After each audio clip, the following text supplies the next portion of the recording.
The techniques we shall be doing after the fraud detection, that technique is, who can guess the closest technique to fraud detection? After fraud detection, what do we normally go along with? Is either fraud detection or what? They all use classification methods.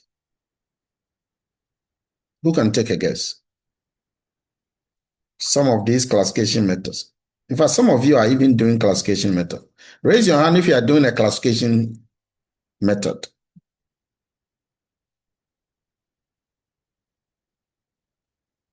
Is there any one of you who is doing fraud detection or is predicting the probability of something happening or not happening? Is there any one of you doing that? Predicting the probability of something happening or not happening? I'm going to call your names. Yes, Polly. Yes, Doc. So I'm trying to predict the likelihood of money laundering going on. Where? In Ghana? Yes, please. Where? Which company? So it's in relation to drug trafficking. All right. So it's not for a specific bank or anything. Who else is predicting the likelihood of something happening or not happening? Because if you are not doing it, I don't have to teach this. If you are not doing it, there is no need to teach it. Is there any of you not doing the likelihood of something happening? I can tell you that some people don't even know what they are doing. That's the point. So I'm going to pick on all of you. You talk and then we see, because this is too shy. Agnes. Bro, please, I'm doing prediction on customer churn in cryptocurrency. So why did you delay in answering me? Like, bro, where I am is very noisy. But I could have typed if you thought where you are is noisy. But after she just spoke, then I had to raise up my hand. So you are doing churn prediction. Yes, please. That means you are using classification method. Yes. Okay. Who else?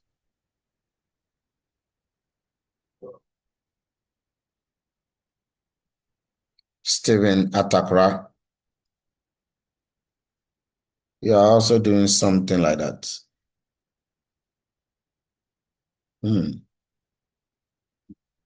So I gave you 7 o'clock and you are still telling me that you can't participate, that you are going home, that this and that.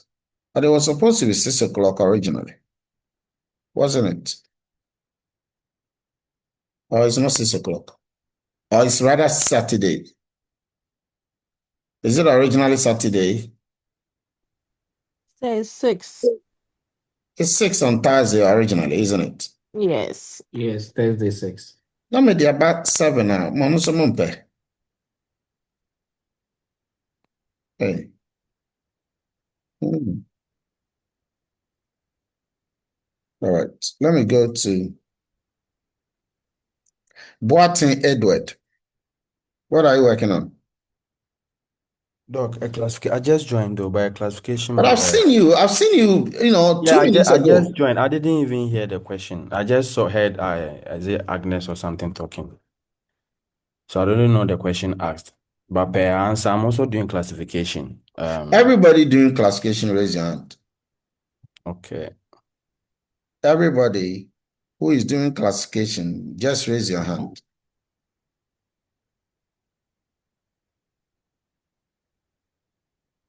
Just raise your hand before I call you, before you tell me that I didn't hear.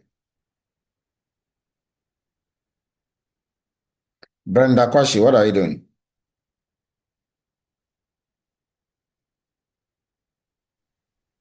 Hello, Doc. Go ahead. You heard me. I'm doing explainable machine learning. That is not a technique. What major technique are you using before the explainable?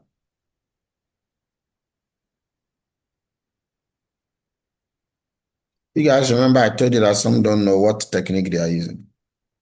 You are using what is your topic? What is my topic or what is You the heard topic? me. What is your topic? What is your research topic you are doing? I said explainable machine learning for customer churn in the telecoms industry. So you are not using classification. I am, please. Huh? I am, Doc. So when I said raise your hand, you didn't know you have to raise your hand. Oh, I did. You did. Why is your hand not raised? I called you because you didn't raise your hand. So what do you mean by you did? Sorry, okay. What kind of lazy behavior are some of you doing? We've gone around the thing, people are talking, you are not listening. I call you also start lying. What is really happening? And then when you know your results are released, then you come back and come and say, the doc, I did very well. I don't know why I got a D. Why do you give the impression? Remember my exams. I think said this behavior is not good. Remember my exams. Because you've had 1 hour to prepare for me. You get a point. I've given you enough 1 hour to prepare. But it's like now that you are all preparing. It's now that you look at the hands that are now on. Like I need to increase my voice before you now know that you have to raise your hand. But then life, no. You don't give me the energy that I bring.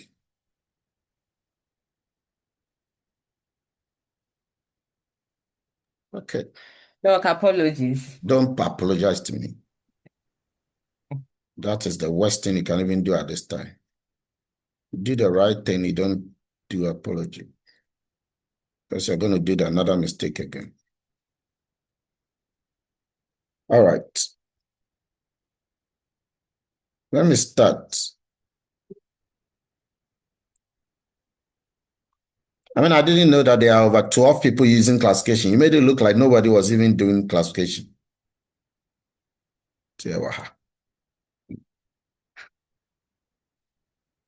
Like you are not teaching. The only thing you can do is to raise your hand. And that is difficult for you, dear. Then you're not here. Then you're not prepared yet. You're not ready yet. Okay. So let's begin. Lower your hands, guys. We know that classification is a supervised machine learning.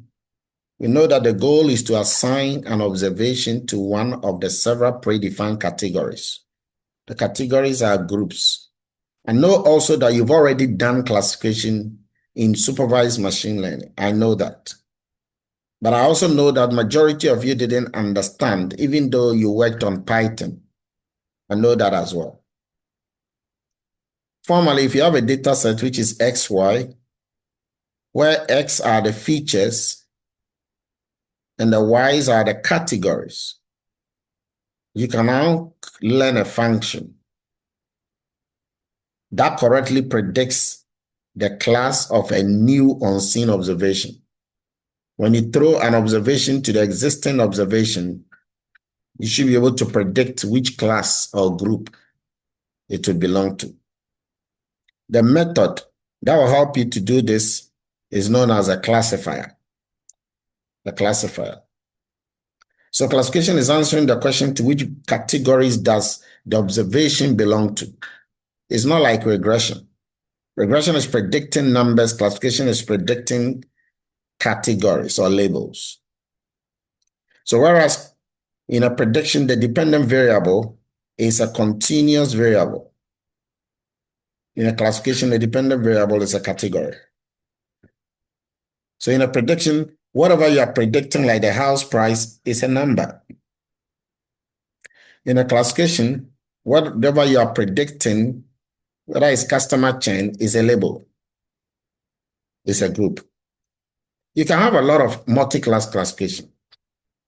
So a typical example of real world of classification is predicting whether an email will go into a spam or is not a spam. Who can give me another example of a classification that is not this email?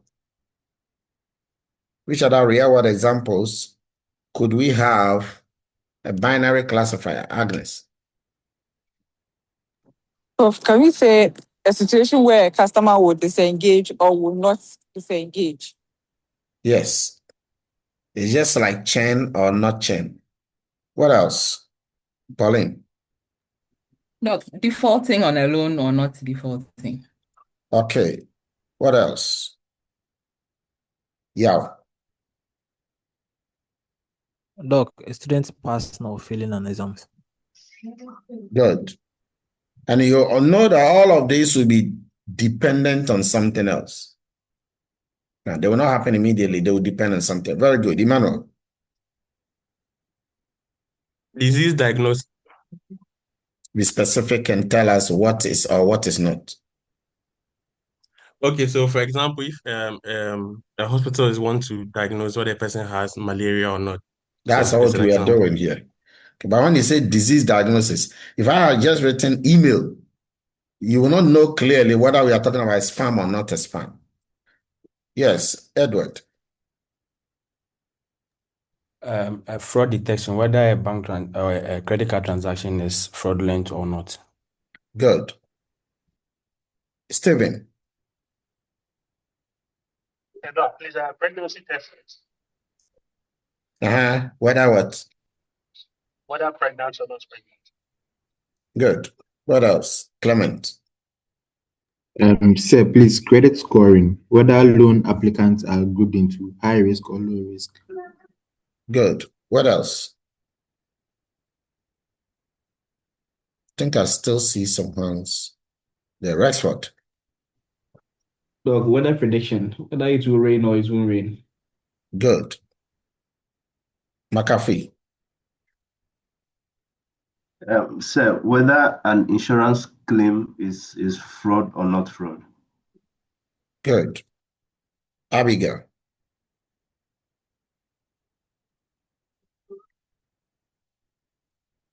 Abigail. Gloria Boche. Prof, please, whether a website visitor will buy, like a website visitor of an online marketing e-commerce platform will buy or not buy, like Good. just a casual browser or a buyer. Good. Panel. Penalty kick, whether the person will score or miss it. Very good. So at the core of classification, we are attempting to estimate the probability that a particular observation will fall into a particular class. We are looking at the probability that observation will belong to the class. And there must be a greater chance that it will belong to the class for it to belong to the class. In other words, you are choosing the class with the highest predicted probability. The highest predicted probability. So, you can extend this binary classifications you all spoke about to multi-class classification. Okay, but majority of people normally don't do multi-class. They probably might even do binary and multiple binary, or maybe just multi-label classifications. All right. So here's the thing. Here's the thing to understand when it comes to classifying. You see, there are two ways of undertaking an analysis, whether it's a regression analysis or classification analysis. The two ways are you are using your analysis for inference or you are using analysis for prediction. Take note, this is one of the things that students don't know. Your analysis is in the area of inference or is in the area of prediction. Now, in the modern classifiers, the idea is to estimate the probability of occurrence of a group given the particular observations at hand. So instead of saying that this is a fraud, you rather say that there's 82% chance that this is a fraud. You are allowing the probability. But when you say this is a fraud, you are taking the highest form of probability, which is 1. And that is not probability, that's certainty. Certainty, pure certainty is 1. So how do we now create the chance of something becoming fraud? You apply a threshold. You apply a threshold by saying that if this thing is above 0.5, the chances are that it is going to be a fraud, and therefore we classify it as a fraud. So you are predicting that the thing is going to be fraud. You have some problems in the process. You have overfitting problem, which means that the model is memorizing the training data. And therefore, when you take it to the unseen data, it doesn't work. Okay, it doesn't function because it's memorized. And so it's not learning any pattern. Underfitting can happen where it has been too simple. So like in this case, it didn't memorize, it didn't learn at all. It didn't learn enough at all. And then you can have another problem we shall talk about, imbalance classes. Normally, in real life, the gentleman was talking about people making fraudulent insurance claims.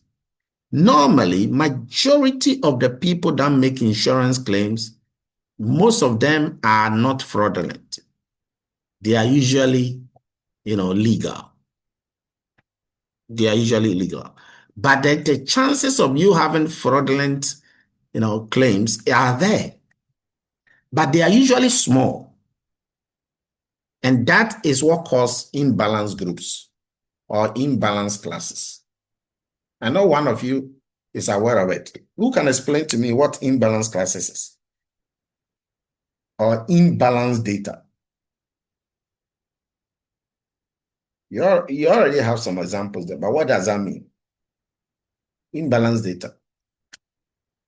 Yes, Steven. Yes, Doc. So that's when in your data set, in the output class, you have one response far greater than the other response. So one overshadows the other one. What do you mean by one overshadow? What do you mean by the word overshadow here? You got to be so precise in your explanation. Yes, please. But let's say if it's yes and no, you have about 80 to 90% of the data being yes and then just 10% being no. That's just an example. Okay, good. Normally, why is that a problem? Normally, why is that a problem, especially during the training and test splitting? Why is that a problem? When you have imbalanced class, why could that pose a problem?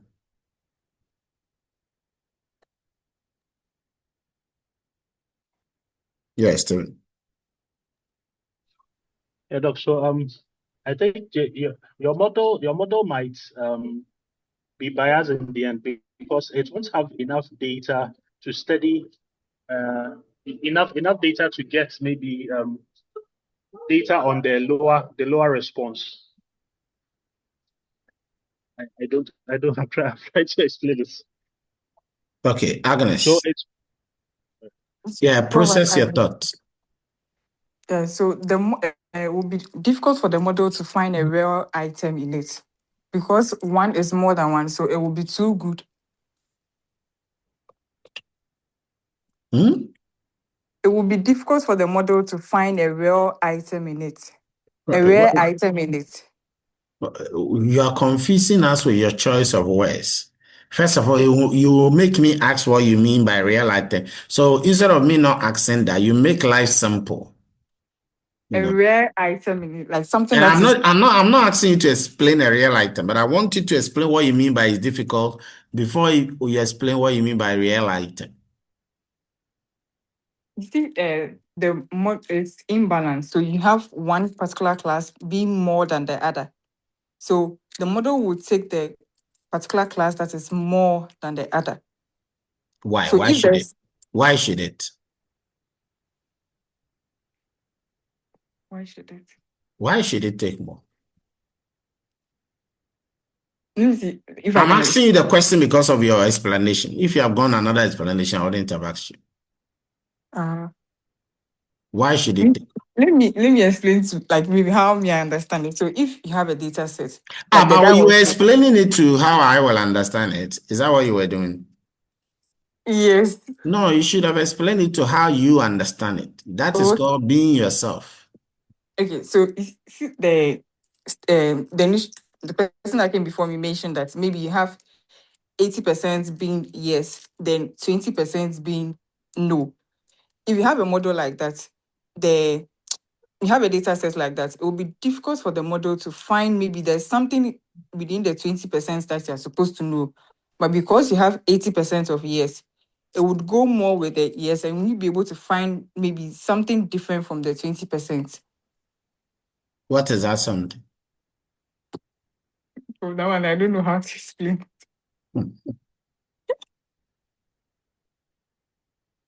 Yes, let's go to another person.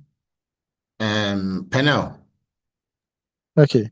So when the data is imbalanced, right, the data would underperform in real life situations in the sense that it will not be able to better predict the right values or make a better prediction in real life data set because it is skewed towards one side.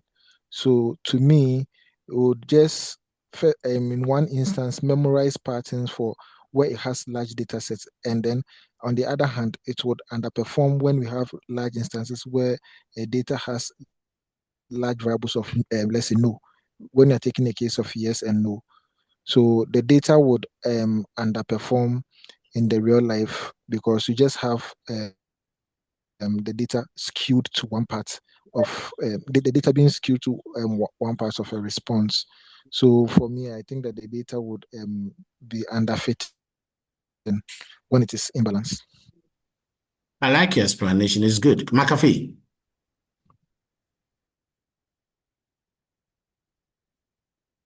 McAfee, your hand is up. Yes, when the data set is imbalanced, what the model does, it learns the pattern that will predict more of the majority class. As in, it will be predicting because it has learned the more of the majority class. During the prediction, it will classify more of the test in favor of the majority because that's a pattern that it learns more. Very good. Excellent. So you all know that looking at the way France was playing their World Cup in the group stages and looking at the way they cruised past the 32 and how they cruised past, the 16, because of that behavior, people predicted what? Anybody?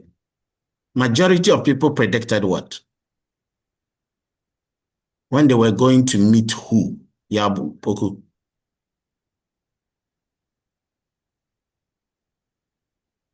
Poku Kwache.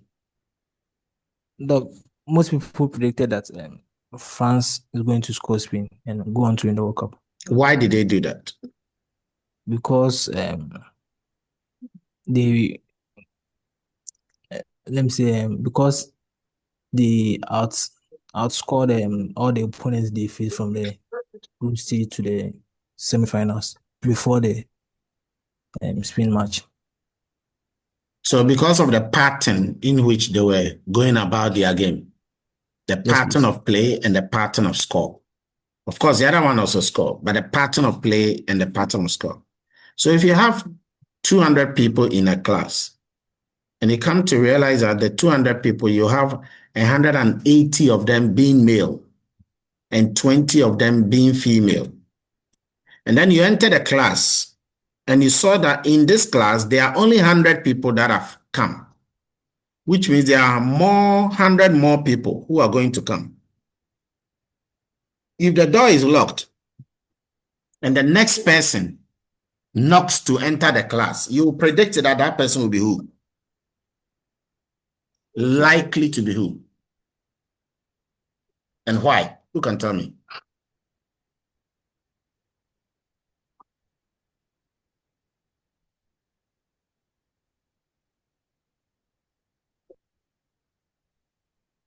Yes, Boatin. Will be a guy, a male, because the probability of it being a guy is higher than that of being a female. Good.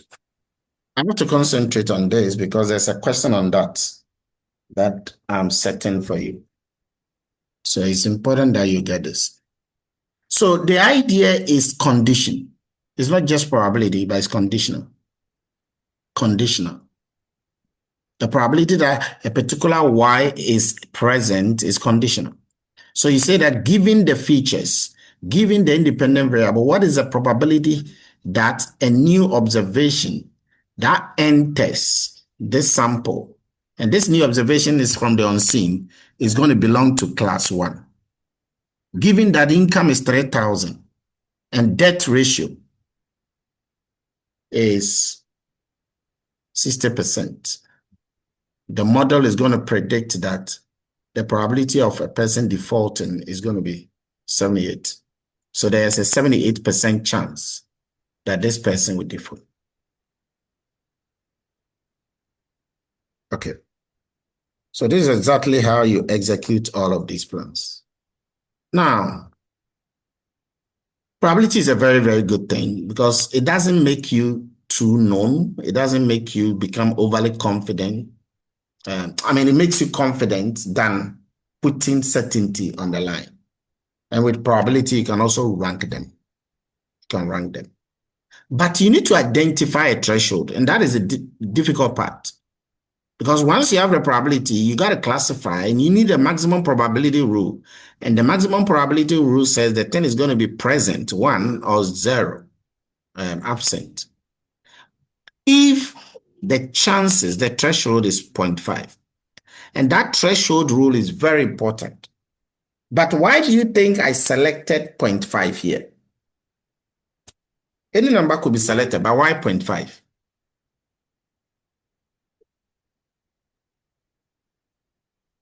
Just a second.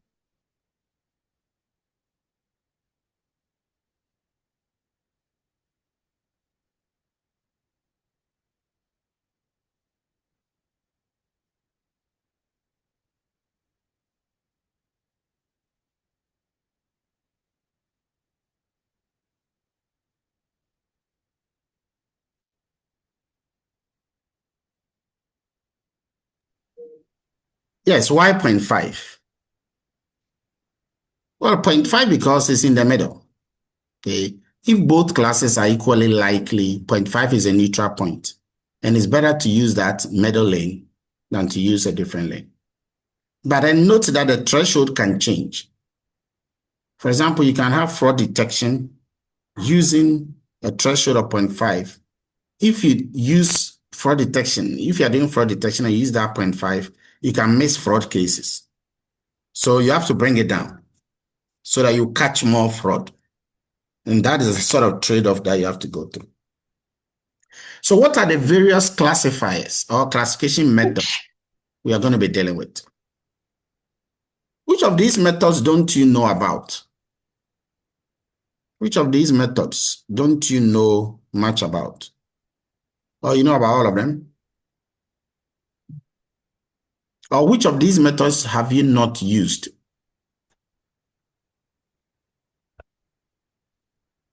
Which of them have you not used? McAfee.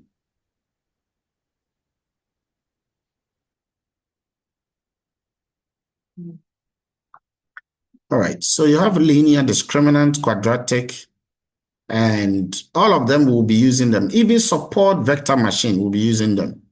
Okay. And there's a way where you can run all of these to go.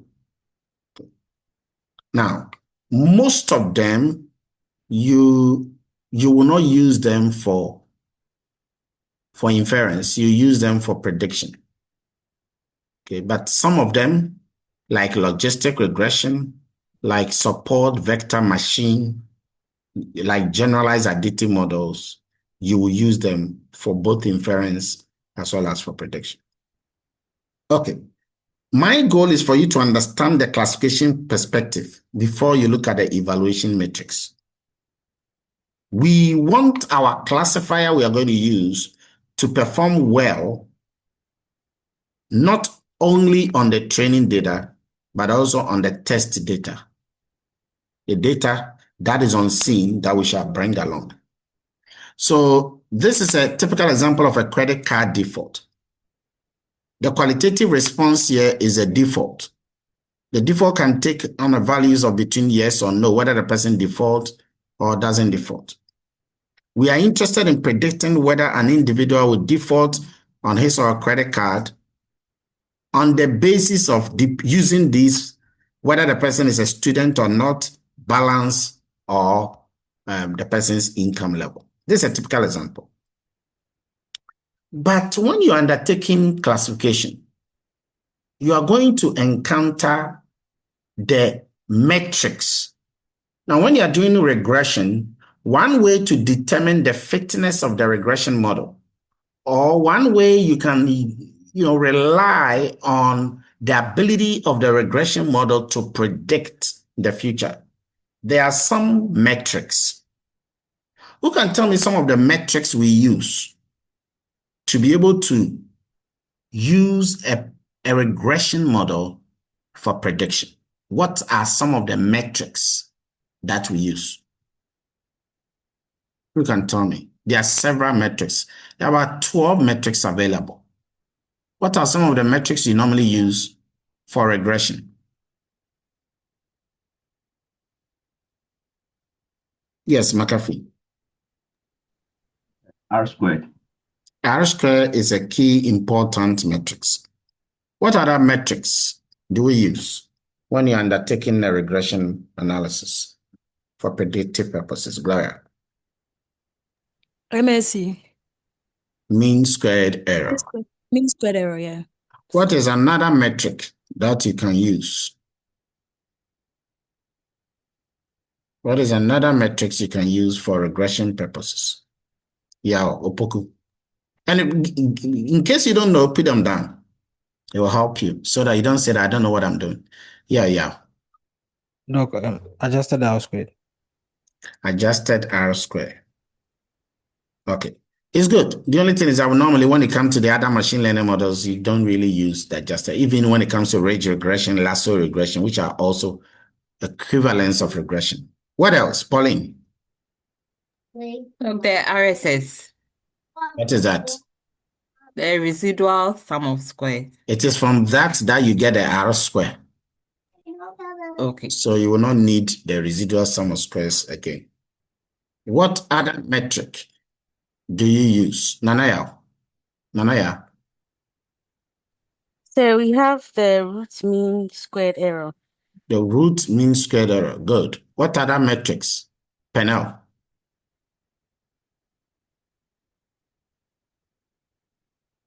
Ransford? We use the correlation matrix. No, there's nothing called correlation matrix. The correlation matrix is not used, for determining, predictive analysis. No, we don't. Clement. Hello, Prof. Sir, please, the mean absolute percentage error. MAPE, very good. Penel. Mean absolute error. Mean absolute error. Mine. Good. Which other one? Abigail. The Bayesian information criteria. The BIC. Very good. Which other?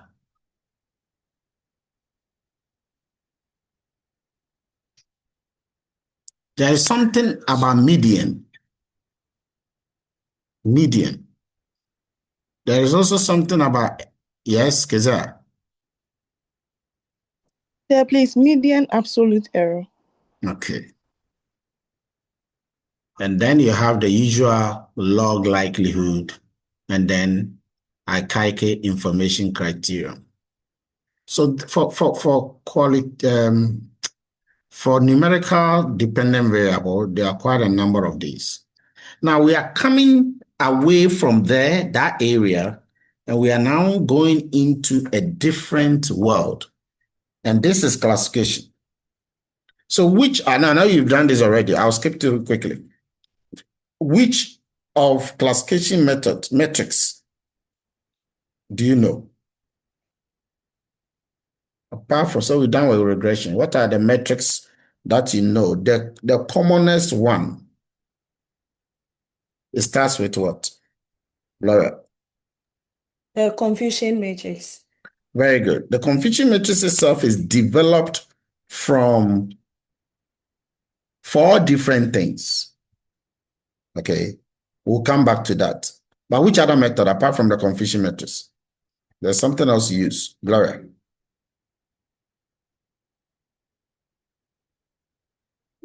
Prof, please, the ROC curve. What is the full name for the ROC?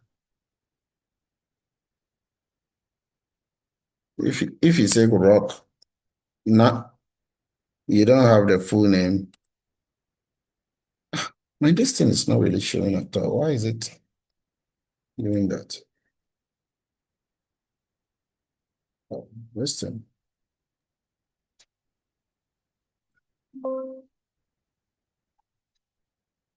Yes, Gloria. Prof, the area under the curve. No, that's not what you said. You didn't say. I said ROC first. ROC. And I asked you what is ROC. Now you've changed it to AUC. Because you don't know. I've forgotten the ROC. It's receiver of something, but I've forgotten the last word. It's receiver of something. Receiver operator classification curve. That's right.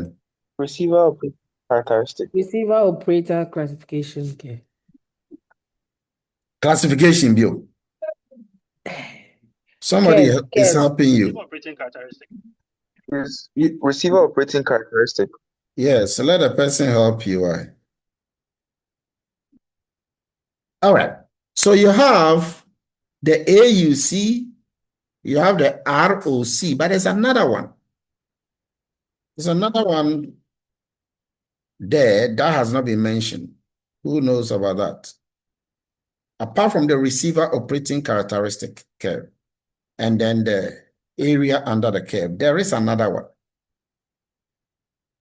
In fact, it combines these two somehow.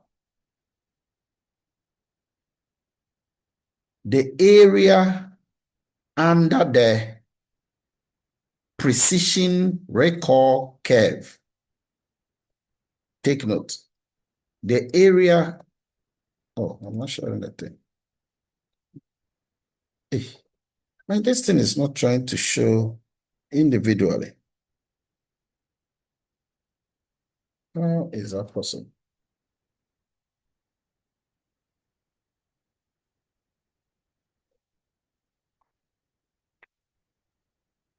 No.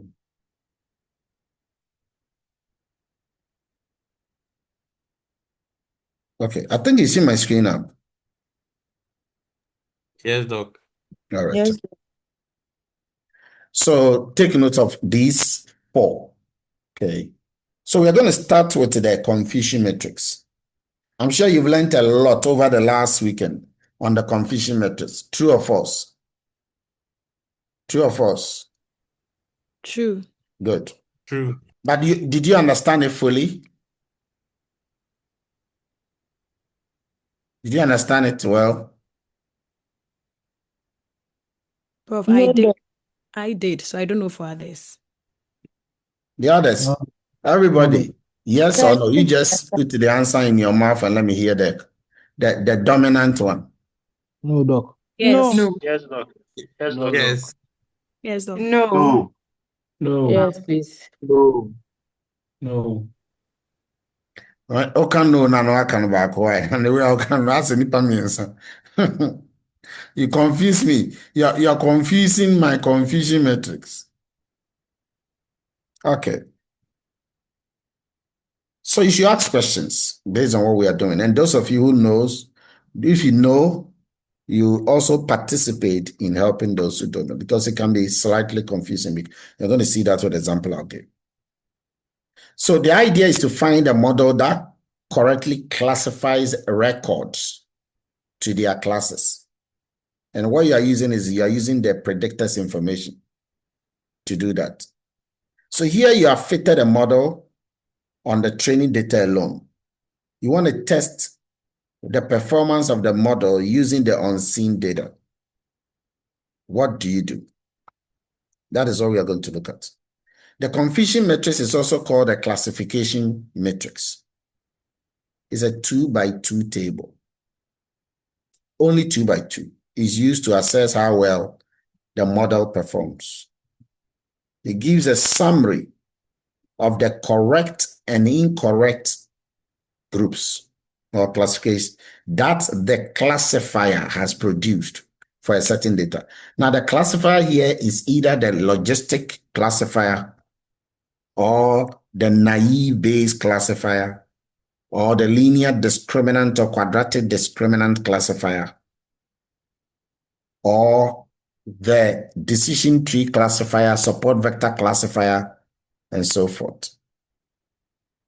We are going to use the confusion matrix here because classification decisions need groups, labels of 0 or 1. Like I said, if you don't understand, this is the last time you'll ever fully have to understand this. Now, because you have labels, you got to check the following. And this is what the confusion matrix is going to help you achieve. You got to check how many predictions were correct. Because remember, you're going to make predictions up there unseen into the scene. So how many were them were correct? How many were wrong? What type of mistake did the model make? That word mistake is what brings the word confusion. So why confusion? You get to know. So let's look at the two class cases here. We have the class 1, which is a positive class, and class 2, the negative class. There are 4 possible outcomes. The first outcome is the actual class and then the predictor class. The actual class is on the far left. The predictor class is at the top. Now, this is a positive class, C1, and C2 is a negative class. So if you have a positive class, and then you take records, and the number of positive class records are classified correctly, because they are positive class and they are correctly classified, you have a true positive. It's always good to look at the true negative before you go to the off diagonal one.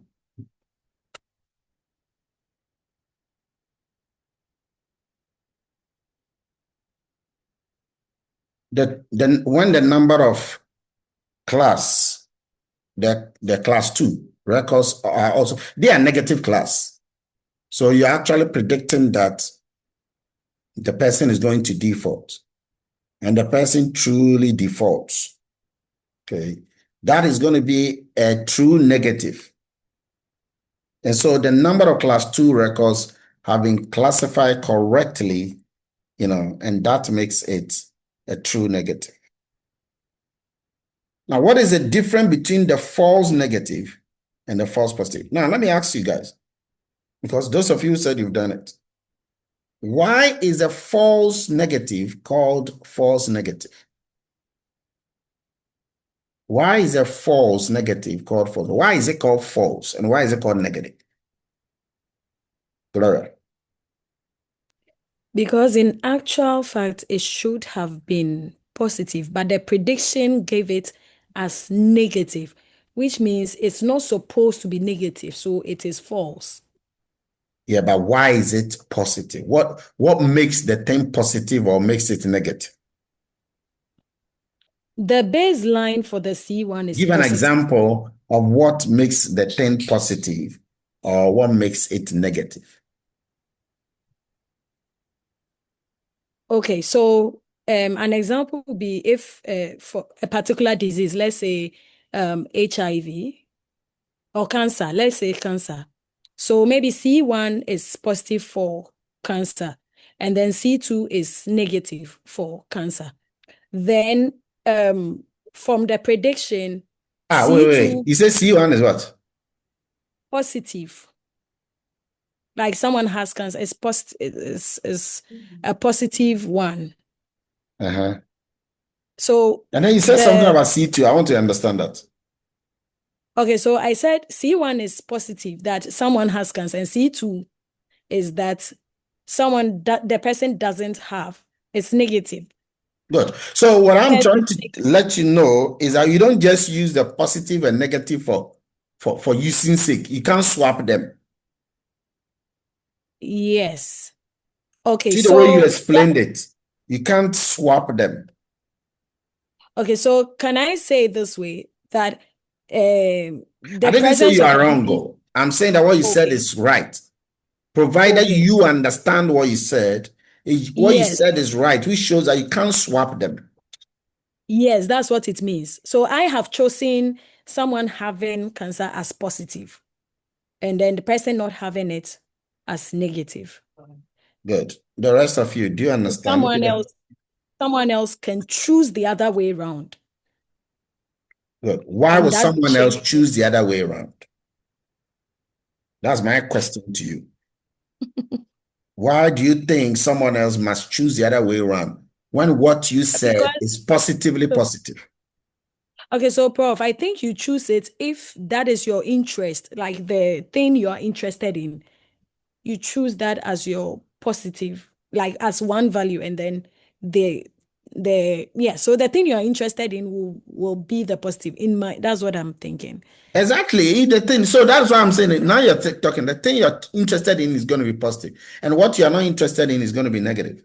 Yes, please. But not that somebody must just come and choose it differently when he already has what he's interested in. Yes, please. I saw another hand, Penel. Was it your hand? Yes, Prof. So exactly what was said, that when you are running a model, the response is what you are going to, the response that you are determining is what is going to be the positive. The alternate of the response, that is the opposite, is what will be the negative. Now, when you have for the false and the true, if the actual is equal to the predicted, that will give you the true. But when the actual is not the same as what has been predicted, that would be the false. Yeah.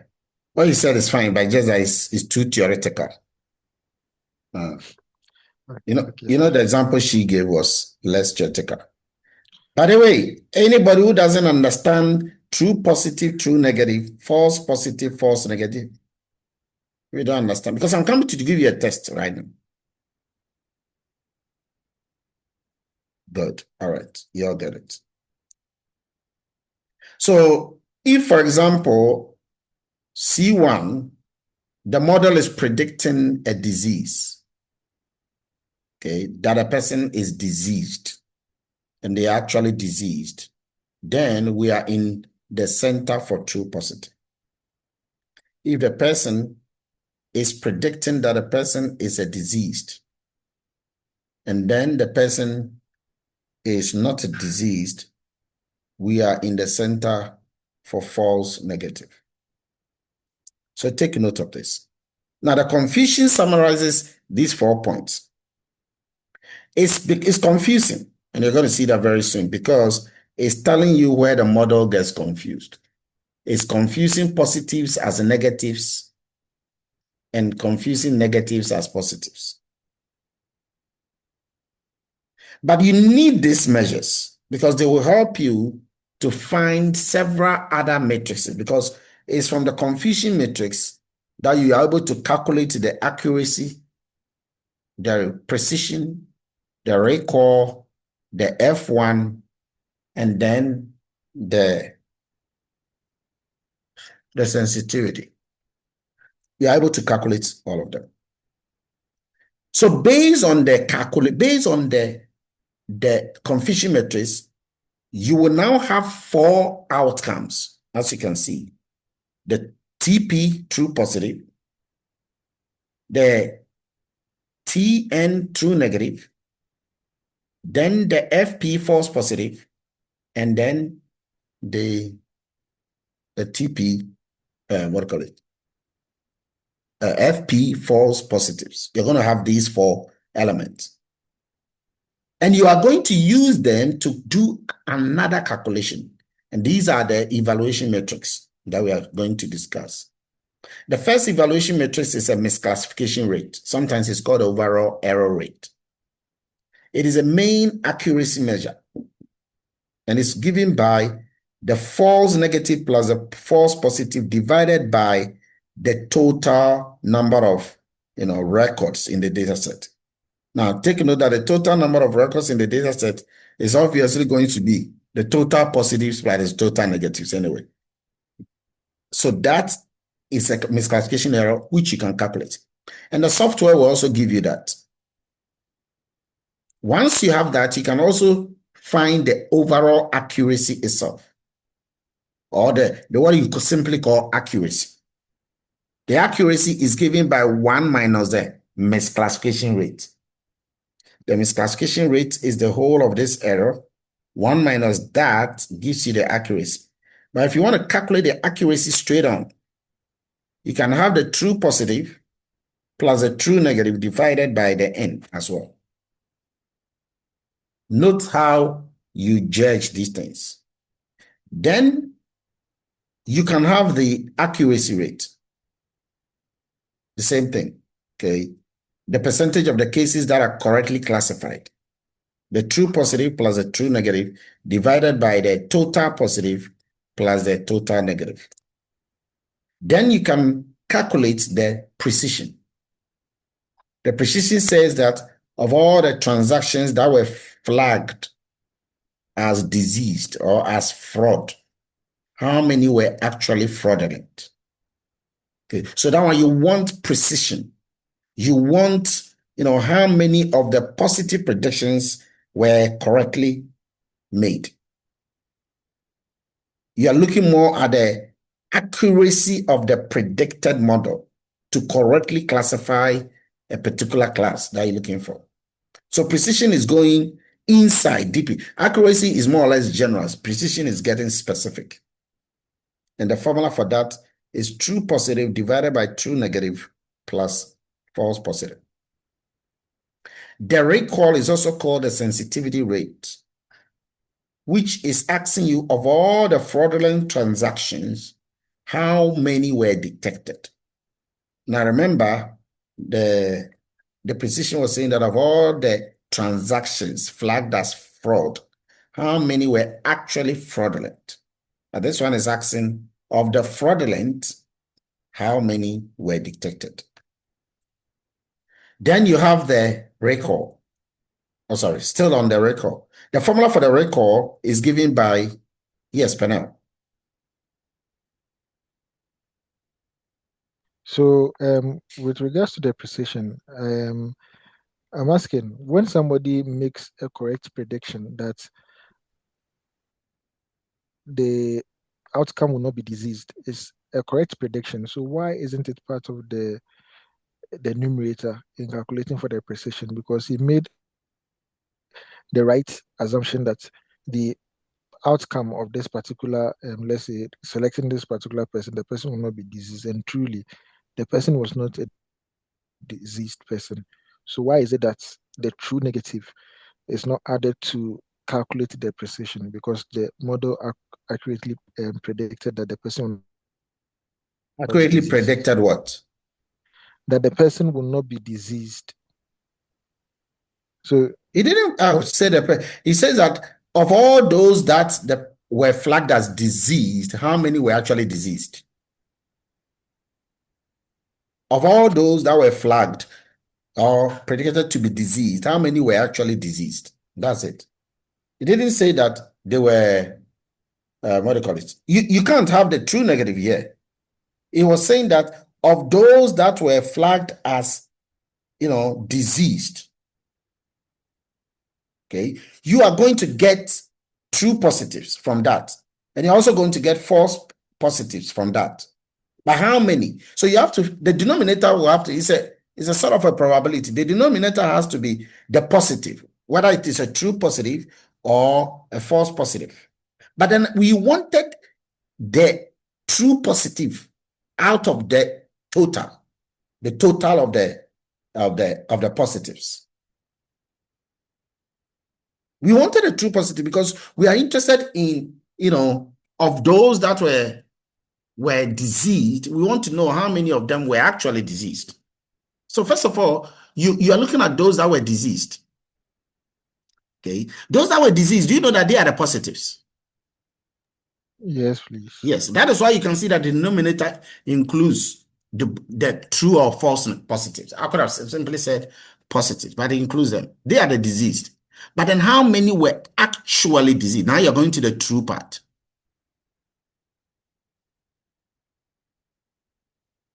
So don't get confused. If you get confused, it's understandable. Okay. So look at the record.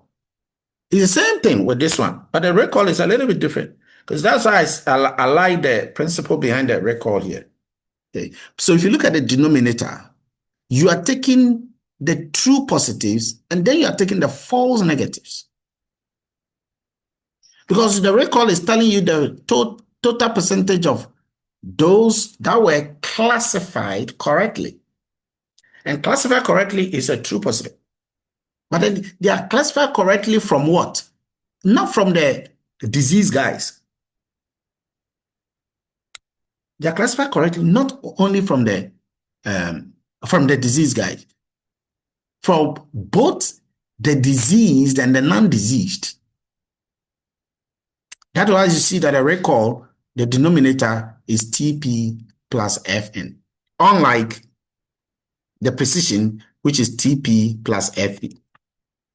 But if you can get those two clear, then you can now understand why both of them have got total positive, but their denominators are different. Then the specificity. It tells you that of all the legitimate transactions, how many were correctly accepted? Now remember, legitimate transactions. How many were correctly accepted? That is given by the true negative divided by the true negative plus the false positive.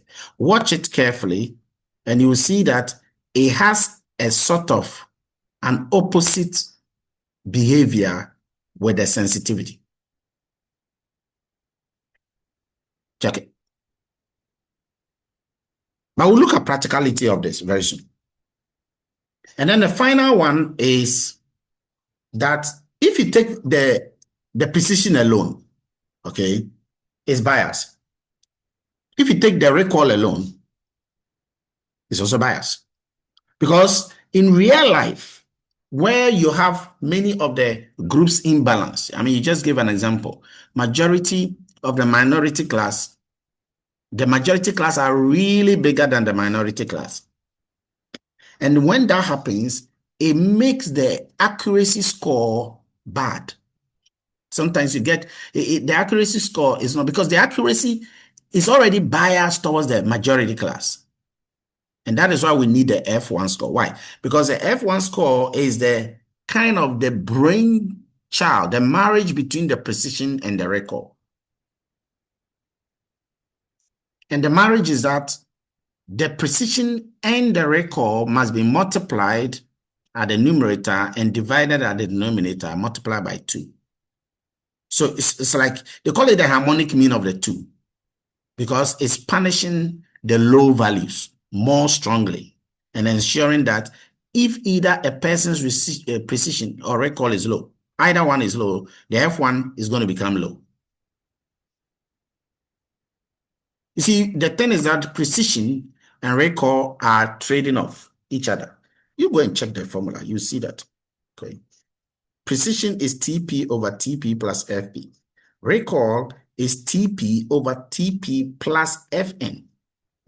So FP and then FN, that's the difference. So they are alternating with each other.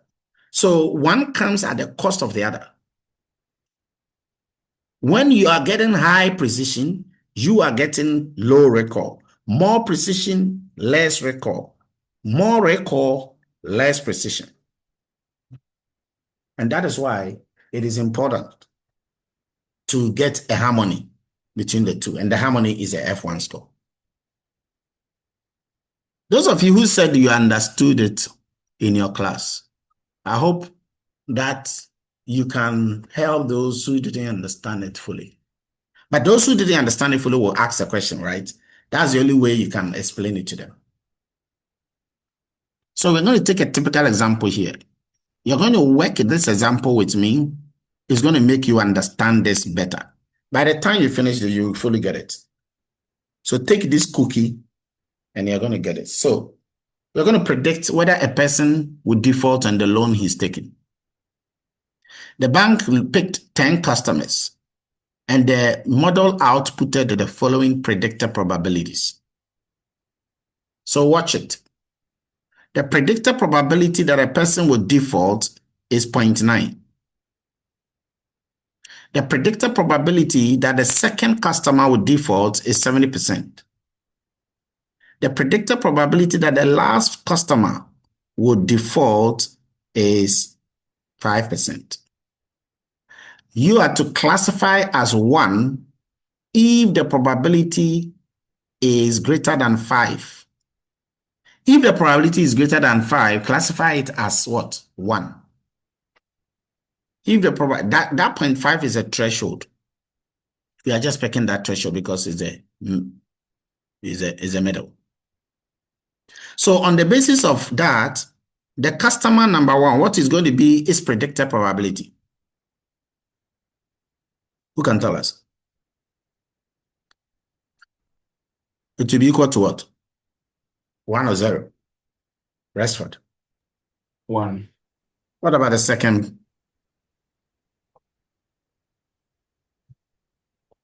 The second customer, Gloria. 1. Third person. Third customer, Steven. 1. Fourth customer, Georgina. 0. Fifth customer, Agnes.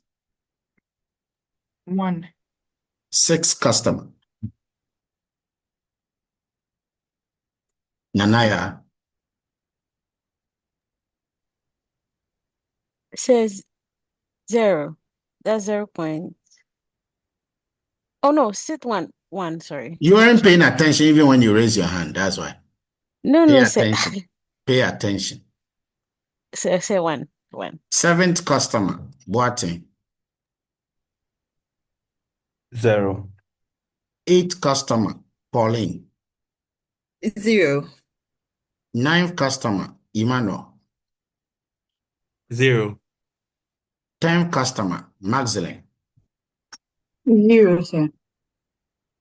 So you should have this written down. You should be writing this down because I'm going to ask you to do something. Yeah, and you have to use your mind. Don't copy. So build a confusion matrix. And how do you build a confusion matrix? Let's go here. So all that you predicted, that's what you see here. The predictions. Remember, the predicted are rather here. The first one. Okay, so you predicted that the first person is going to be, the actual thing is that is 1. You predicted all of this. So you're going to create a confusion matrix. The confusion matrix is given by this. So what you are going to do is that you're going to find the true positive and then the true negative, the one on the diagonal. And then you find the false positive, negative, and then the false positive. So let's start with the true positive, the one here. Take your confusion matrix, write it. Okay. What to be the true positive? Who can raise a hand and tell us why that is so? Don't copy. It should come from your head. You should think. Yes, Gloria. So the true positive, there are 3. It's 3. Because the actual thing that were predicted. Sorry, the actual for the first customer was 1, second customer 2, and second customer 2 actual was 1, and the third 1. And their predicted values was exactly the same value as the actual. Good. And what was their predicted value same? What do you mean by which values are those? 1, 1, 1. So actual 1 predicted 1. For customer 2, the actual was 1, the probability was 1, and then it's also predicted 1. All And right. then for the third one as well, for the third customer as well. Good. So when we go to this section here, and you are putting the value here, what value are you putting here? Based on what she said. Those who are confused, what value will you put at where I have circled? Keziah. 3. Okay. Let's go to the next one. We are going to look for the value we'll put here. That is a true negative. So you have to go to the thing and count them. Okay. So let's go. So when you count them, first of all, how many were the true negatives? Which customers exhibited that? And why do you say so? True negatives.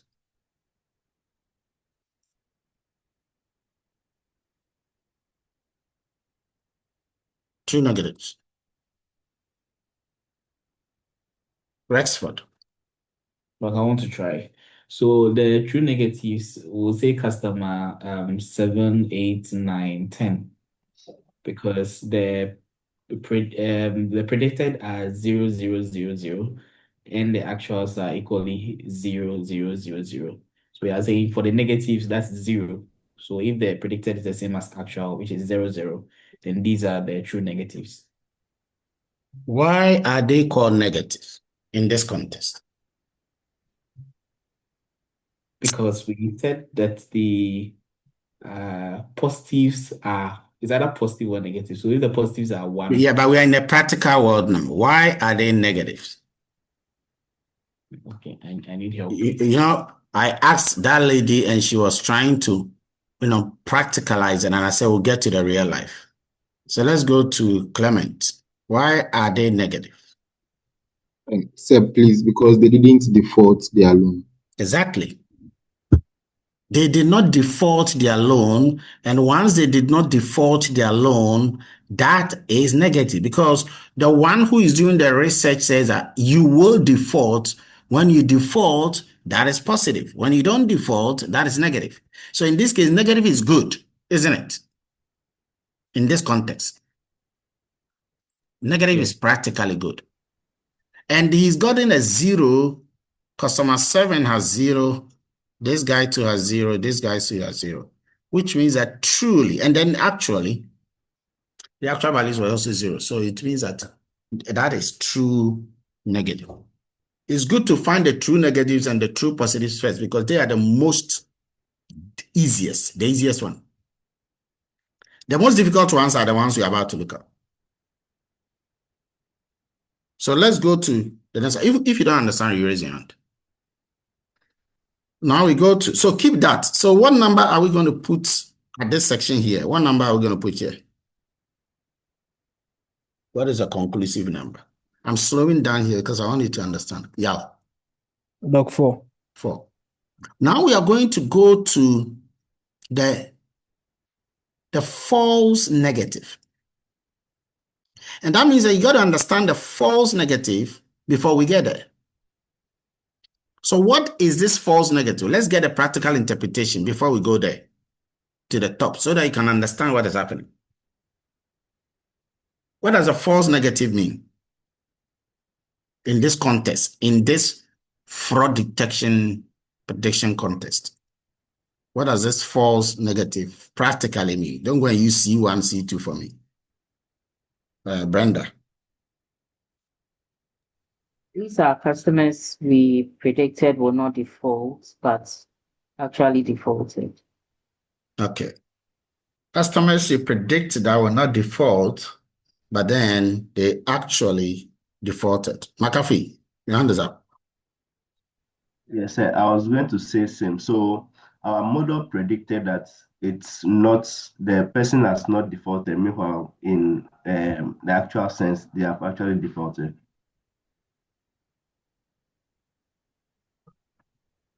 The model says what?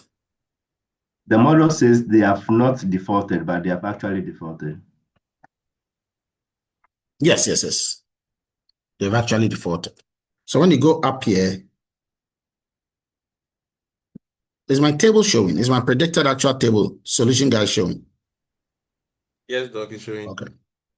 So when you go there, what to be which customers or customer is handling it? You can raise your hand and tell us. If you don't participate in these things, you realize that you will not ever understand this thing actually. Yaopoku. The customer 4. Why? Because we predicted that the customer won't default the loan, which is 0, and actually defaulted, which is 1. Remember, here is predicted. Yes, Doc. Okay, I see another hand up. Clement. Sir, please, customer 4, because he defaulted the loan, but the model said the predicted showed that he didn't default. So? Sir, please, so that makes it a false negative. Okay. Do you guys understand? If you don't understand, raise your hand. Okay. So that goes to the top right here. That goes to the top right here. So the top right here is 1. Now we are left with the false positive. The false positive. Who can tell us, going back here, who can tell us the false positives here? Who can tell us the number of customers that are in the category of this false positive?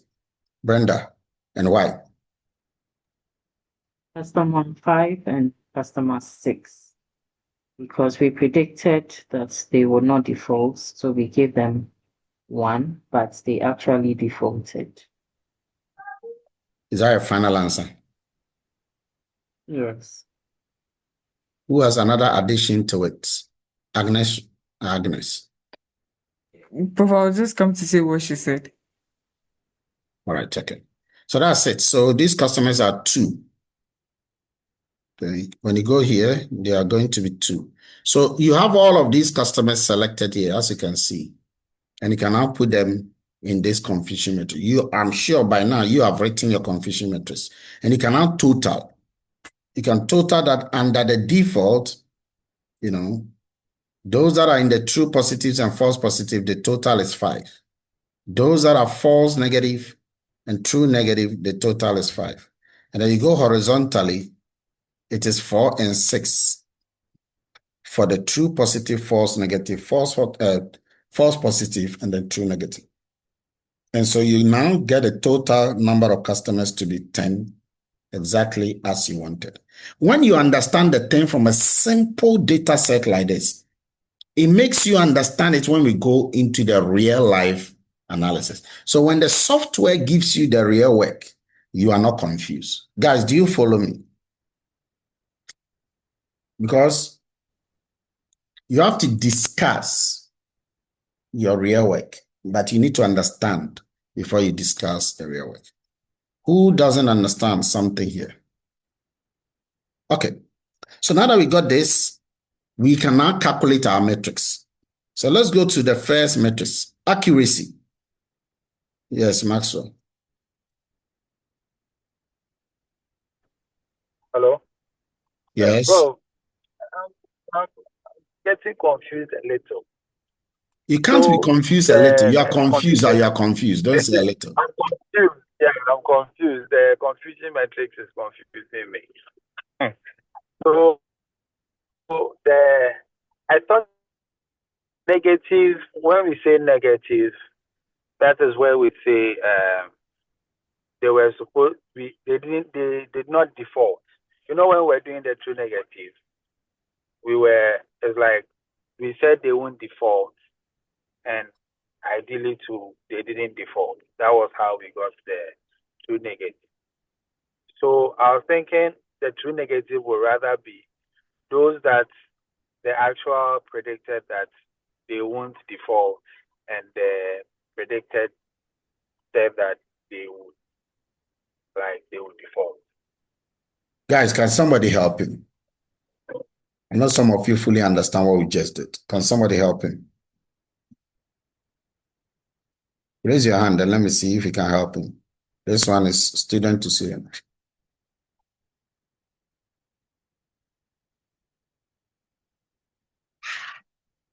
You are confused at this section here, isn't it? This table. Yes, please. Can somebody just help him? Those of you who are giving the answers.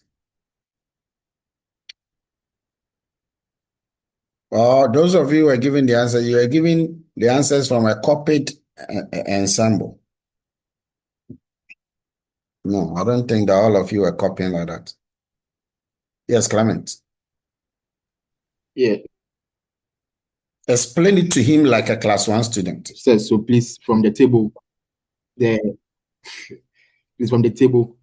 one from the predicted side, the one means that the person actually defaulted on the loan, and the 0 means the person didn't default on the loan. So when you compare for example, customer 1, when you compare the actual to the predicted, the actual says the person defaulted, so that's positive, and the predicted also showed that the person defaulted. So customer 1 will have true positive because the predicted matches with the actual. But for customer 2, that's the same, and for customer 3, that's the same.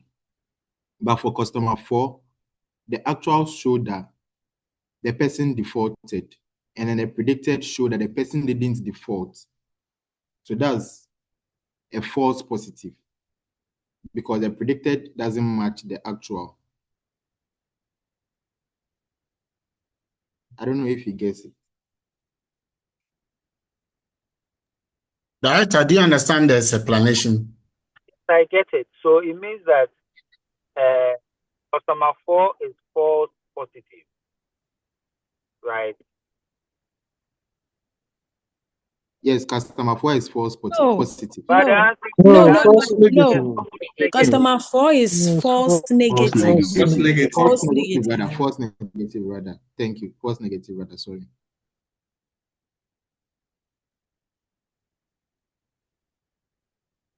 The one who explained it to you, the person who explained it to you should have asked you, do you understand twice? But because he's not a teacher, he didn't ask you, do you understand twice? Then when I came back, and then you are now clarifying your thought with me.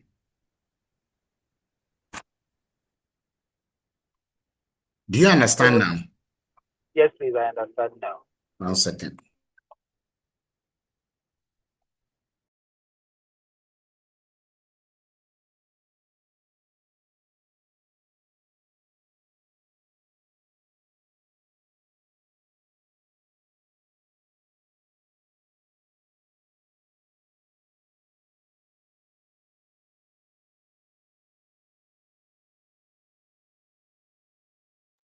All right. So now we are going to calculate the matrix. Now that we have our answers here. Okay. We're going to use these answers to calculate. Please, I hope you've all written the table because it's not that I'm going to now show you the formula. Then he says, can I see the table again? Have you all written this table? I showed you from the beginning here. Have you all written it? Yes, sir. Yes, Prof. Yes, please. If you have not written it, say it. Don't let me move away. Then you tell me that, please, you don't remember the table. If you don't have it, say it. All right. So let's go back here. Okay. And then let's find the first one, the accuracy. So the accuracy is given by this. Calculate the accuracy and tell me the answer for your accuracy.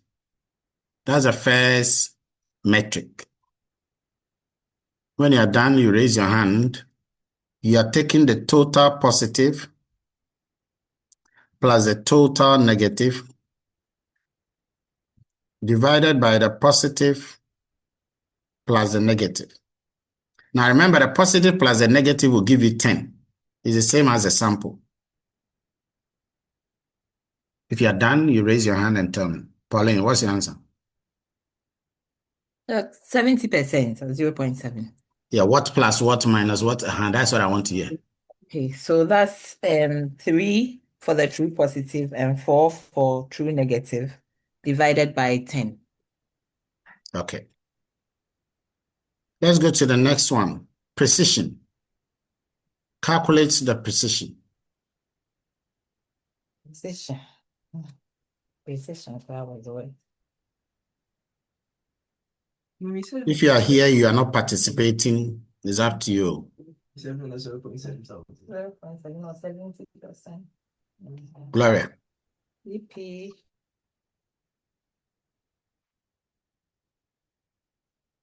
Brenda. Prof, sorry, I was talking, I didn't unmute. Brenda. Okay, should Gloria answer? I should answer, please. Brenda. All right. So for the precision, it's 3 over 5. You want me to give you the answer? Eh? You No, want to mention the no, answer? that would give 60, please. 60%. Yeah, you're talking like you weren't that ready. Okay. So the accuracy is that and the precision is 60%. Let's go to the next one. And that is the recall. Calculate the recall and tell me the answer. What? The recall is 3 over 4, and that is 75%. 3 over what? 3 over 4. What I see here are 3 different things. So 3 over 3 plus 1. 3 over 3 plus 1, yes. Now what's the answer? 0.75. All right. The specificity. Who has the answer for the specificity, Clement?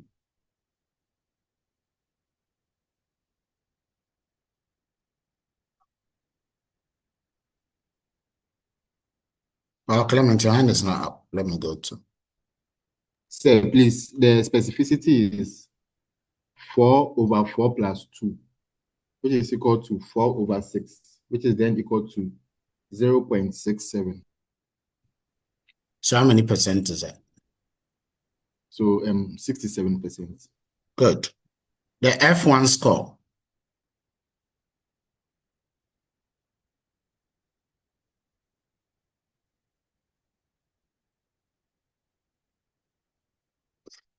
Who has the answer for the F1 score?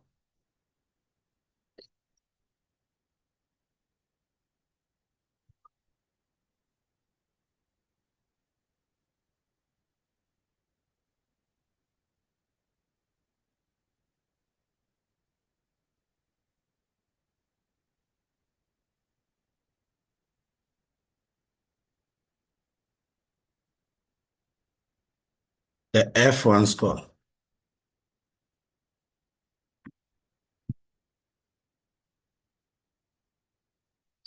Is that very difficult?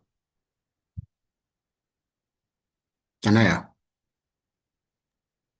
Yes, so sir, the F1 score is 2 times 0.60 times Did you get a 0.75. 67%? Yes, I had 67 for the F1 score, sorry. Okay. So those are the answers you see on your screen now. It's important that you master how to calculate this. So what does the first one, the accuracy, which we had 70%, what does it mean? It means that out of the 10 customers, 7 were correctly classified. 70% was correctly classified. Is that good? Well, it's good, but it doesn't tell us the type of mistakes made. See, that's what accuracy does. It doesn't tell us the type of mistake. In banking, if you misclassify a defaulter, it may be more serious than if you misclassify a safe customer. You see that? The person did not default, and you are saying that the person is defaulting. That is dangerous. So accuracy alone is not enough.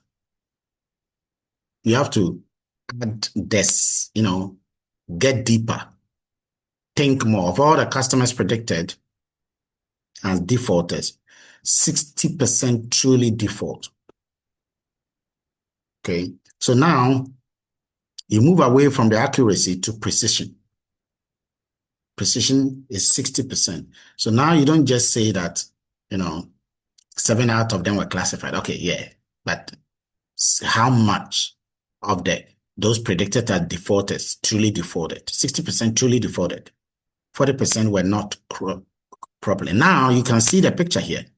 So this means that the bank wrongly rejected 2 good customers out of 5 predicted defaulters. That is dangerous.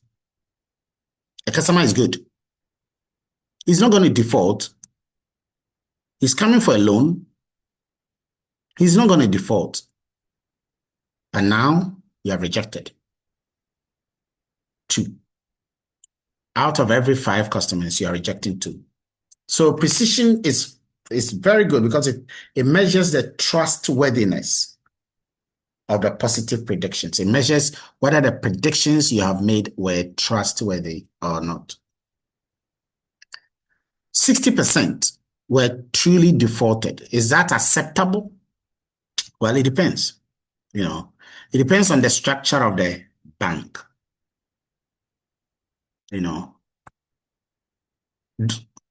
It depends on a lot of factors, but then basically it depends on the structure of the bank. Because for somebody, they can route it back, others they cannot. So we go to recall, the sensitivity. Of all the actual defaulters, the model said that 75% were default. And the model missed 25% of that. 75% were caught as truly default, 25%. So the bank is failing to dictate 1 out of every 4 defaulters. Is that good or bad? Well, it depends on the total number of customers, because if you have a lot of customers and the amount in nature, because we don't know the amount, we only know that the person has defaulted, but we don't know the amount in nature. Recall is very important because it tells you the ability to detect risky customers. Here, they fail to detect 1 of the 4. If that 1 is a risky customer, depending on the situation, can cause a lot of problem. So remember that in banking, recall is very important because if you miss defaulters, it can cause financial loss. Imagine this one person the amount is $1 billion. Huge financial loss to the company. So we go to the last one, which is the F1 score. How do you interpret the F1 score? Well, the F1 score, we know it balances the 60% precision and the 70% recall. That's why it uses the harmonic mean of the 2. It gives you a single number that summarizes both.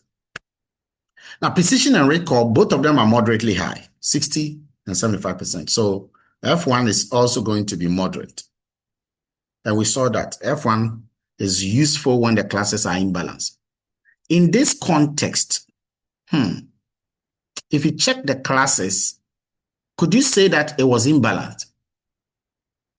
I know you all remember there were 10 customers, but if you check the classes, was it imbalanced? or balance? Was it more balanced or less balanced? Or was it more imbalanced or less imbalanced? How many were default and how many were not default? If you check, you see it from the table. So yes, Clement. Sir, please, 4 defaulted out of the 10. So is it balanced or imbalanced? Sir, please, imbalanced. Hey, you sure? Another hand is up. Penel. It is less balanced. Meaning it's more imbalanced. No, it's a bit more balanced. So in terms of imbalance, let's focus on imbalance. It's less imbalanced Yeah. because you have 4 out of the 10. 60-40. The minority class is not that small, is it? The minority class are 40%. That is not that bad. That is not that bad. So that's it.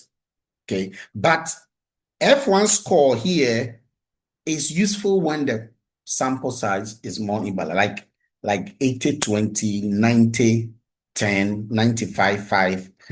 You see this in the real life that we shall do. Okay.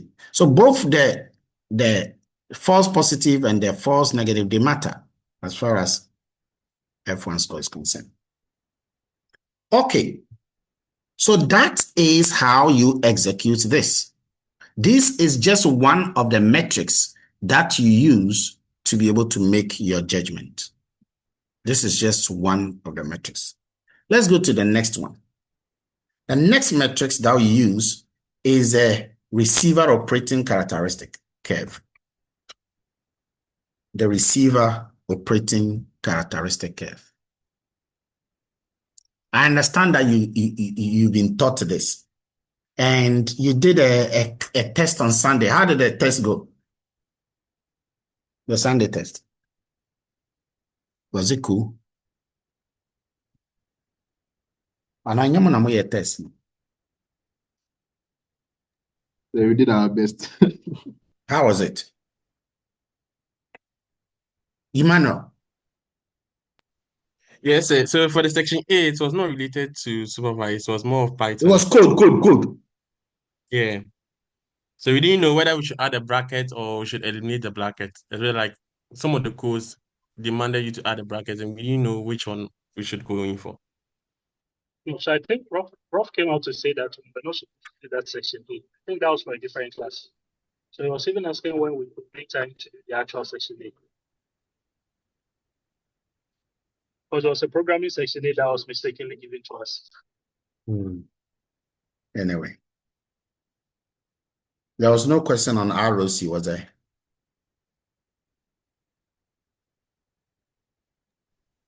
Was there a question on ROC? No, Doc. No, please. But you still learned ROC as if it was coming, right?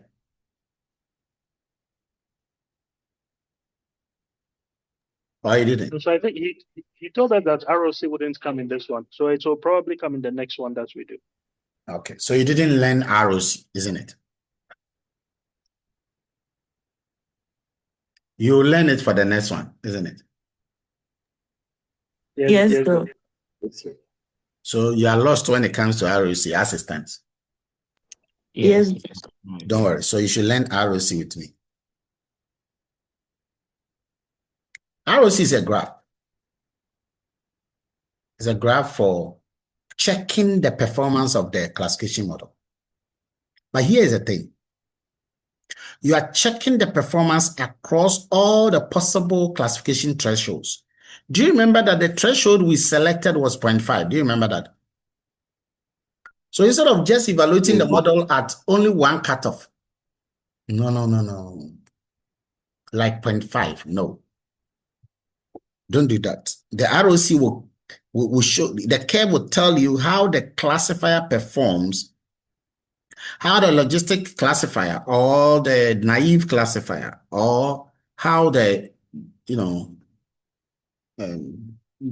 LDA, the linear discriminant analysis classifier, how it performs across all the thresholds. Okay, the entire threshold, not one cutoff point, but at the as the threshold is changing from 0 all the way to 1. It will tell you. It will tell you for all. It will plot on the y-axis. It will plot the true positive rate. And then on the x, the true positive rate is also called a record.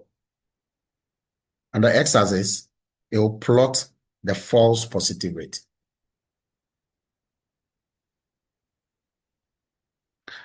We'll come to the AUC, the area under the curve, but then note that the ROC, okay, the receiver operating characteristics, both of that and the AUC, they measure the model's ability to rank, in this context, the fraud observations above the legitimate observation across multiple thresholds, not one. So it helps you to see how it is. And there's a junction, there is a point that you would select. Because of the trade-off, there's a point that you select. And you will know the correct cutoff point to go for. There is.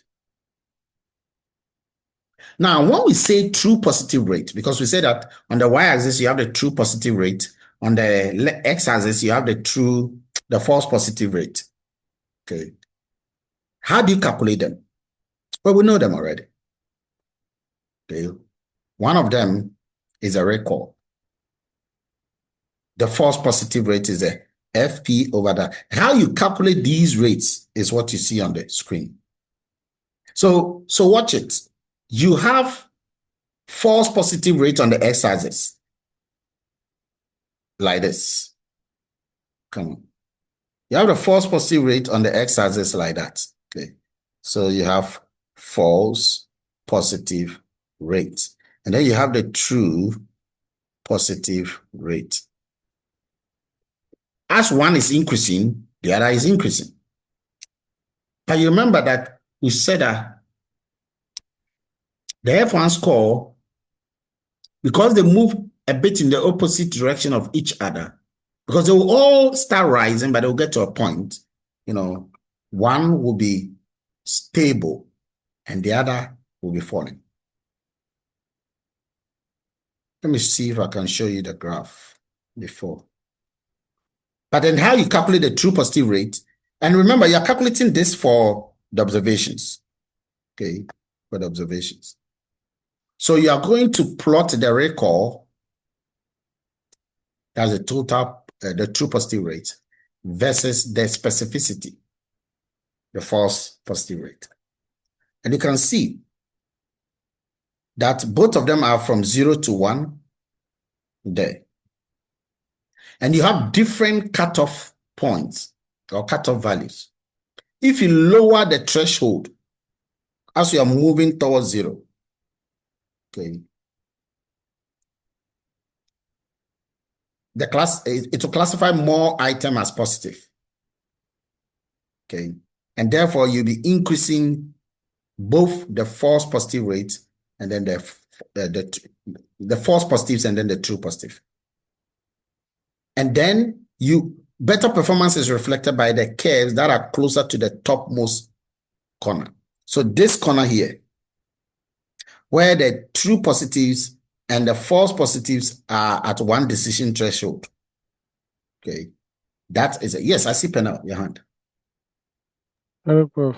So I thought that the curve, you said that the true positive is the x-axis and the false positive is the y-axis. The true positive. No, the true positive is the y-axis and the false positive is the x-axis. Okay, thank you. So remember that as the curve is circling around here, which means that as you are moving towards a higher threshold, that is good. But again, it depends on the specific research that you are doing here. Now, why are these curves good? Okay, the ROC. Why are they good? Well, you can use that to evaluate classifiers across all thresholds. So that is good, because you can see that what a confusion matrix is doing is that it's doing for, one cutoff point, but this one is giving us more or less multiple thresholds. That's one good thing about them. And you're able to compare different classification models objectively, because some of them might be doing, working at different cutoff points. It can also help you to choose the correct decision threshold. And then these ROCs are independent of the class distribution. The class distribution might be different, and then they don't depend on it. So you make them more robust for many applications than just the confusion matrix. What about the area under the curve? Well, the ROC is summarized by the area under the curve, technically speaking. Because as the name sounds, area under the curve means area under the ROC curve. So the area under the curve, which is this space, is the area under the curve. So the AUC measures the model's ability to distinguish between the positive and the negative classes. Okay. The AUC provides an aggregate measure, one aggregate measure of performance across all possible classification thresholds, just like that. Because the boundary of the AUC is the ROC. That's a point you should take note. The frontier, the boundary is that. So the AUC will also be ranging between 0 and 1. And when you have an AUC value of 1, that's the best. Because a model whose predictions are 100% wrong, they will have an AUC of 0. And when it has a 100% correct prediction, they will have an AUC of 1. So that is why I say that when you are moving towards 1, it's always good. When you're moving. So when you go and do linear or quadratic discriminant analysis, and then you get an AUC towards 1, maybe 0.9, but then another one is 0.5, you know that the higher we are going, the better. For both AUC and that. And we'll run these things in our practical examples. Okay, so let's look at a few interpretations. Let's do a hedge. So an AUC value of 1 means that the model has perfectly classified the observations. Okay, if you have between 0.9 to 0.99, that is excellent. And anything below 0.5, it's worse than random. Anything 0.5 is random guessing. In other words, you really don't want the thing to be below 0.5 for AUC. You don't want that. Let's take a guess. Let's assume that you run a logistic regression. The AUC is 94%. The decision tree gave you an AUC of 87%. The K nearest neighbor gave you an AUC of 81%. We can say that a logistic regression distinguishes between the two classes better than the other models. So if you want model selection that has got a great predictive power, it's going to be the logistic regression in this context. Then you can now go and use the logistic regression for your predictive analytics. So the logistic regression in this context will have the highest probability of ranking a random chosen positive case above a randomly chosen negative case. That is what it will have. Okay. I told you that there's one that falls in between the two. Okay. The area under the precision recall curve. Okay. Now, it concentrates on the minority positive class and should be the primary model selection measure. To be honest with you, it behaves just like the other two that we've said. Now, what are the problems of using the AUC? Well, it can be misleading, especially if the data set is imbalanced. Why? Why can it be misleading? Because false positive rates may remain small. Even when the number of false positive is large, the rate will be small. And so it can deceive. Also, it doesn't directly reflect precision. We know this already. We need precision, not accuracy alone. Okay. And that can be more important in some applications. For example, diseases. If you want to, rare disease detection or fraud detection, You want precision, not just accuracy. In such cases, the precision recall curve is what you have to go for. It can be more informative than just a confusion matrix. Okay, there are some few other points on the precision and recall I wouldn't want to go through, but then these very ones, you should go through them. You should go through them. I'm rather going to quickly use the next 10 to 15 minutes to walk you through all of these ones that are here. You should go through them between precision and recall. You should go through them. My interest in this last part is to introduce you to the model. Okay. Oops. Introduce you to the model. So please, you can open your fraud. Which one is showing? Do you see my classification models to determine whether a transaction is fraudulent? Do you see it here? The one on the screen, do you see? The data set we are going to be dealing with. Yes, sir. Okay. The data set we are going to deal with right now is over 200,000 customers. And I've sent you that data. If you can remember, I've sent it to you. So, but before we do that, let me take you back to this. Let me warm you up before we come to this.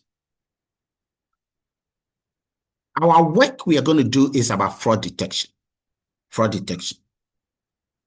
And I'm going to give you there are some questions that financial analysts attempt to solve.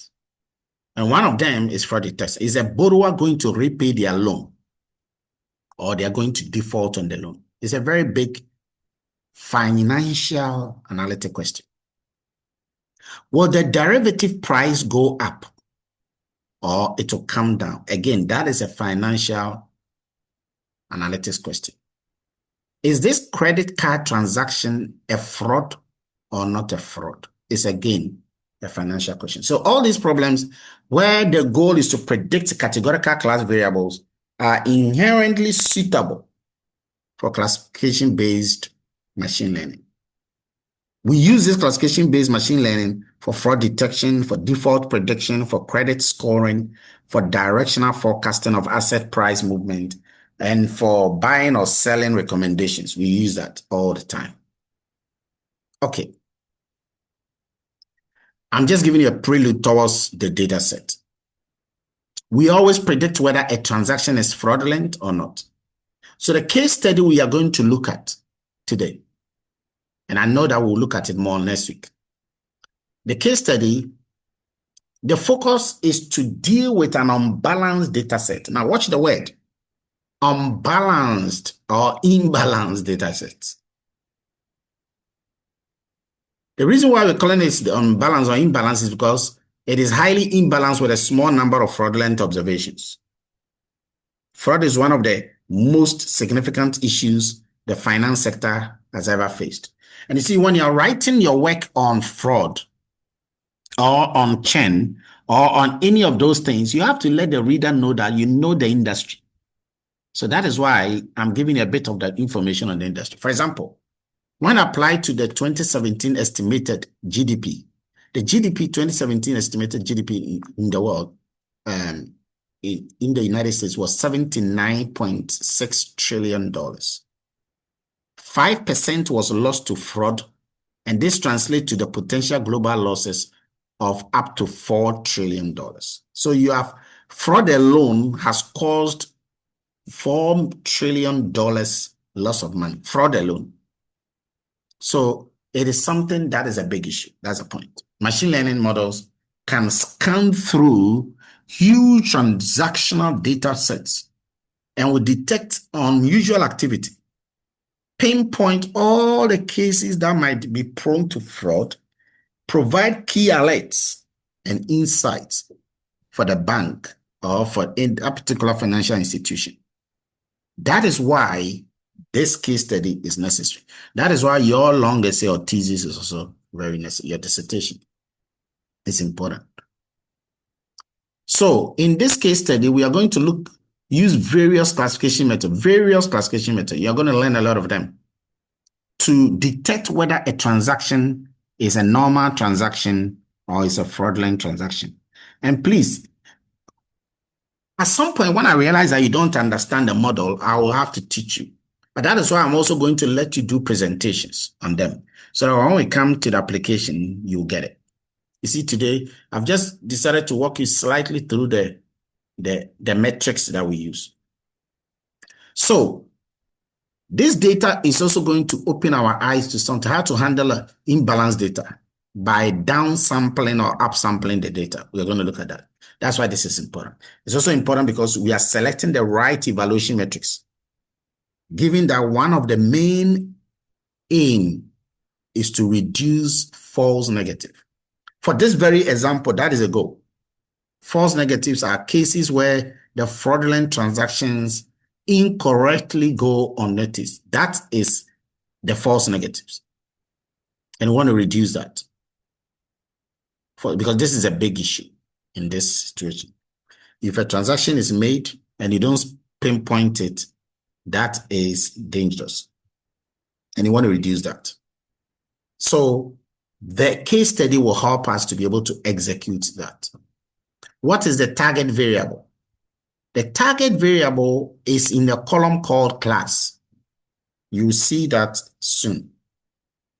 Now that column, that class, has a value of 1 if the transaction is fraudulent, and has a value of 0 if the transaction is legitimate.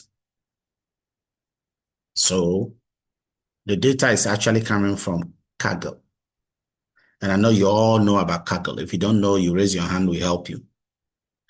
It has a lot of data sets there, and this is one of them. This very data set hold transactions by European card holders, not Africans. Because I know the Africans, they are fraud and overcost. European card holders. And this transaction actually occurred over 2 days. 2 days. So 2 days in 2013. Just within that 2 days, because these credit card companies, they're dealing with a lot. They were able to identify potential 492 cases of fraud out of the 284,807 transactions. So this is where when you're writing your dissertation, you have to describe the data. Let the reader know you understand the nitty-gritties, the data, the sources. Every little detail, you have to put it there. In this very example, the data set has been anonymized because of privacy. So the columns, you don't even know the independent variables, the features. You can't tell the features. You know why? Because the features have been anonymized. So whether a person's transaction is based on whether the person is a male or female, you don't see any of those things. But you see the values, but you don't know what the columns stand for. So the columns have V1, V2, V3, and so forth. Now, because of that, given that we don't know the features, the visualization and the feature importance won't give us much insight. So we are going to do some visualization, but it won't give us much insight because you say V1, and what are you going to conclude about V1? But there were 2 values that you are going to see. Those ones, we got the information and we shall deal with that. So look at the observations here. 284 variables are 31 variables. Legitimate transactions are shown here. Fraudulent transactions are also shown here. And just from looking at the fraudulent transactions, you can see clearly. Now look at the fraud rate. Okay. That tells you just about, 0.17. So almost 1.7%. That's very low. The legitimate rate, the accuracy is 99. So those transactions are legitimate. That is a clear case of what? Who can mention the word? That is a clear case of what? Just mention it through the air. Imbalance. Imbalance. Now, missing values are 0, and you see that there are duplicated rows. We shall look at the duplicated rows and remove them. There is a time coverage, and that was 2 days. The maximum transaction amount was $25,000. That was how much somebody just pulled out. The median transaction was $22. But you see, somebody is pulling out $25,000, or euros, and then the median transaction is just 22. That should tell you that the majority of them are doing small transactions. Very, very small. Anyway, so that's the data set. So the data set contains time. That's another variable. So apart from the V1 to V28, which is anonymized principal components, and these are actually principal components produced through PCA. So V1 is made up of a lot of things that have been coalesced or put together, to make up the V1. And then V28 is made up of several things combined into that V28. Then the time. The time is one of the independent features. Okay, seconds elapsed since the first transactions. How many seconds elapsed since the person made the first transaction? That is the time. Then there is another variable, which is the amount, the monetary value of this transaction. How much exact money was used in the transaction? And then the target variable, whether the transaction is legitimate or fraudulent, that is also. So the main dimensions, which are the independent variables, are the following: the X's, and then the Y is the binary classifier. Okay, there are some few things to take note. Before we wrap up, I just wanted to have the fair idea of this data. Is that first, there is an extreme class imbalance. We've seen that. Why? Because we saw it. Okay, 1.7 of the observations are fraudulent. 17% of the 0.17% of the observations are fraudulent, which means that there's approximately 578 legitimate transactions for every fraud transaction. That's serious. And then, because of that, a model that will predict every transaction as legitimate would get 99.83% correct. Of course, why wouldn't it? And that model would nevertheless detect 0% of the fraud cases. The chances of getting a fraud case is very slim. So that demonstrates why conventional accuracy is practically useless. We spoke about that. That's why we need to go to precision and then recall, and then F1 score. So if you take just conventional accuracy, it's useless because the principal performance measure is useless as a principal performance measure. You can use it as a secondary, but not as a principal performance measure, because it doesn't work well when it comes to imbalance, basically. It doesn't work well. So the big question, the problem definition is, which classification model provides the best balance between fraud detection, false positive control, and financial loss reduction in this highly imbalanced credit card transaction data set? This is your problem. This is the only question that you're going to address, and it's a big one. It's a big one. So let's go to the data set. Okay. Let's go to the data set now, and then we see. Okay, so this is a data set. We've already spoken about the key ones. I will not do the analysis today. I'm just giving you a warm-up of the data set so you can master it. So the objective of the study is to develop, evaluate, compare several classification models for predicting whether a credit card transaction is fraudulent or legitimate. And the binary response is given by 1 if the transaction is fraudulent, or 0 if it's legitimate. You see the details that I'm giving you. So when you are doing your presentation, you got to go detail. You got to be clear. Don't say that I don't know and this. The next one is the explanatory variables. Those are the explanatory variables. Time represents the number of seconds elapsing between each transaction and the first one. Amount is a monetary value of the transaction. V1 to V28, they are anonymized features obtained through principal component analysis in order to preserve customer confidentiality. Now, since the fraudulent transactions is made up of a very small proportion of the data, we know that it's highly imbalanced. Consequently, the model will be evaluated primarily using the area under the precision record curve. Why? Because we said that of the other. Okay, it's more informative than the overall accuracy for highly imbalanced classification. The evaluation matrix for the area under the precision record curve is given by that formula you see up there. Now, we will use the accuracy, but it will not be used as a principal criterion. Okay. So, next time when we come, I'm going to load the data set and walk it through. This is what I want you to do before we meet next time. You see this pip install? I want you to do these 3 different pip install. Okay, do these 2 before we come next time. Do these 2 before we come. And also install all of this information.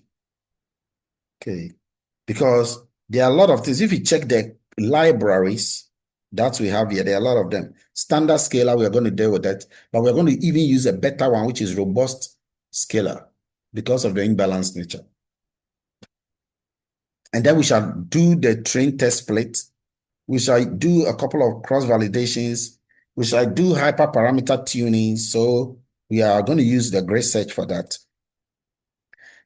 We shall also validate that to the random search. And then the various classification models will do. We'll do logistic regression.